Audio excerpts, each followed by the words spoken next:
नमस्कार, मेरा नाम गौरव त्यागी है और आज हम छोटी सी बात करेंगे ऑटो इम्यून बीमारियों के बारे में क्योंकि ये बीमारियां देश में बहुत तेज़ी से बढ़ रही हैं। लोग मुझको फ़ोन करते हैं या व्यक्तिगत रूप से मिलने के लिए आते हैं इन बीमारियों के बारे में जानने के लिए, क्योंकि या तो उनके परिवार में किसी को या उनको खुद को या परिवार में किसी छोटे बच्चे को ये बीमारियाँ होती हैं और वो मेरा अनुभव जान लेना चाहते हैं क्योंकि मैं पिछले 25 वर्षों से इन बीमारियों से पीड़ित रहा हूँ, भयंकर किस्म से। तो मुझको आईटीपी है, मुझको आईबीडी है। जो लोग इन नामों से परिचित नहीं हैं वो गूगल कर सकते हैं और जो लोग ऑटो इम्यून बीमारियों को थोड़ा बहुत समझते हैं वो इन नामों से परिचित हो सकते हैं। तो मैं आपको बता दूं, मुझको आईटीपी एकदम एक्यूट किस्म की बीमारी है।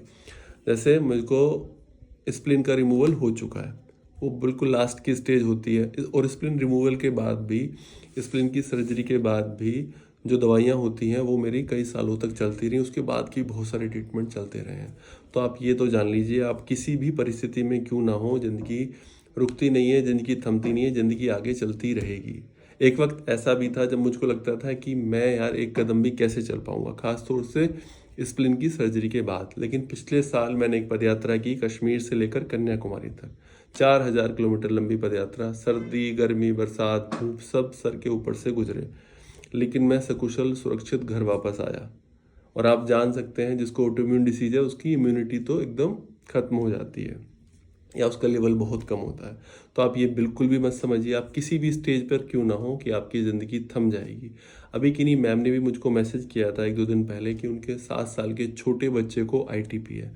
मैं हर एक व्यक्ति से ये कहना चाहूँगा, आप जिस भी स्थिति में क्यों ना हो, ये बीमारियां आपको रोक नहीं सकती, आपके लिए कोई बाधा नहीं खड़ी कर सकती। आपको हिम्मत रखनी है, अपना ट्रीटमेंट कराना है जहाँ पर भी चल रहा है, डॉक्टर की सलाह लेनी है। और हाँ, सबसे ज़रूरी बात, आपको अपने भोजन का ध्यान ज़रूर रखना है। आपको उल्टा सीधा खाना नहीं खाना है, आपको बाज़ार के खाने को दूर भगाना है, आपने सिर्फ घर का भोजन खाना है और हो सके तो किसान से खरीदना शुरू करना है, क्योंकि तभी आपको अच्छा भोजन मिलेगा।